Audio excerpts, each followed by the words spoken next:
Your WeatherNation severe weather coverage continues. Getting off at the exit to show you lights were out. Power was gone there into the area. And this is Brett speaking into the background. I know the live stream is going to be a few minutes behind.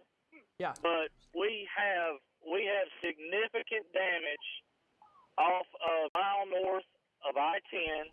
I've got people coming up to the car yelling for help. Okay. All right, Brett. Yes.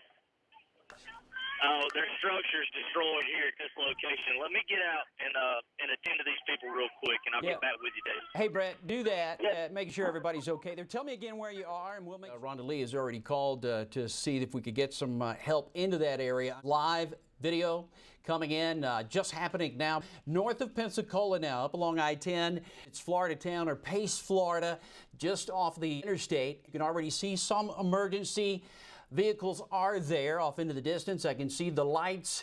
And like I said, as Brett was driving along the area there, a woman did approach his car looking for help. Her structure, her house was destroyed there, as we understand it. And she had kids that were also there in the home. This is life.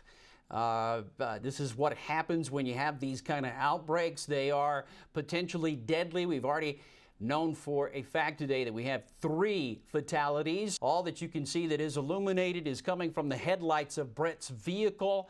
There, as he was talking to someone. We'll effort getting back to speaking with Brett live. Like myself, you, the viewer, would like to know what did take place there. And you can see plenty of emergency vehicles now on the scene, as Brett did call that in, and we saw that actually take place. And we'll hope we'll hope with all hope that no one was injured. Maybe there was enough warning there for everyone to get to a safe place. Gives me chills. I know it does you as well. To be quite honest with you, we do understand Brett's on his way to the hospital with an infant and an elderly lady that he's going to take to the hospital, and we will definitely get some more information about them, because I know you care, I care. Everybody here cares about what's going on there. Brett Adair is standing by. Brett, an emotional moment. What can I say? I mean, you drove up on people who were victimized by the storms that had a home destroyed. Tell us what you saw and what you know. Right, David. As you can see behind me, we've got law enforcement. This is the highway that we turned off on, which is US 90 north of I-10. And we have significant damage across the roadway behind us. That's the reason they're blocking the road. And we also have, as you can see, lightning and thunder still going on here at our location. But just off the road, we've got search and rescue operations going on right now. We've had a couple of minor injuries that we ran up on, and we attempted to help these people. And we're really just in search and rescue mode still at the moment. All right, Brett, you know, we were kind of following you along live at the time. We were following you along, and we did hear the woman in the background. And I'm sure a lot of our viewers, I know I am, everybody here within the studio, concerned about what she was frantic about. I know her house was destroyed. Tell us about her and about that situation. I know you had offered to take them to the hospital, but a fire vehicle, I think you said, showed up, a fire truck, and they took her. Yeah, David, just behind this set of trees, there was a fire truck, and her husband carried her and the baby to a truck. They were in a home 50 yards off the road here beside me. They made it down to the basement, but they tell me that they were sucked out, and they were thrown from the home. So you and I, you know, we went live as this tornado started just east of US 29 down near Pensacola, and this thing's obviously did quite a bit of damage across I-10 and is across US 90. Anything else you can add to what we've seen so far? Unbelievable situation that just unfolded there. Yeah, David, I know that I talked to one of our colleagues that you guys have been in touch with throughout the day, Brandon Clement, and he's telling me now that Interstate 10 has been shut down due to an overturned 18-wheeler and potentially a crane near the Escambia County Bridge that collapsed. Brett, just tell us right now. We're not going to worry about lights and cameras and stuff. Tell us what you see. Where are you and what's happening there?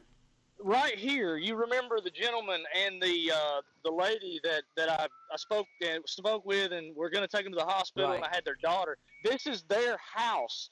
Their house. The foundation is behind me, a good 50 yards. The house was pushed, and I know you can't see it right here, but part of their house is actually sitting in the bay. Wow. Oh So my this gosh, is Brett. the kind of damage that we're looking at. Just to the southwest of our location, there is a set of apartment complexes. We talked with sheriff's deputies. There are people trapped in those complexes, and we obviously can't get there. They're having a hard time getting there. So we're getting crews out behind us now, starting to cut the trees out of the roadway. But this is the kind of damage that we're Yeah. dealing with. These are significant type tornadoes that the Florida Panhandle is not used to. Not used to at No, all. Brett,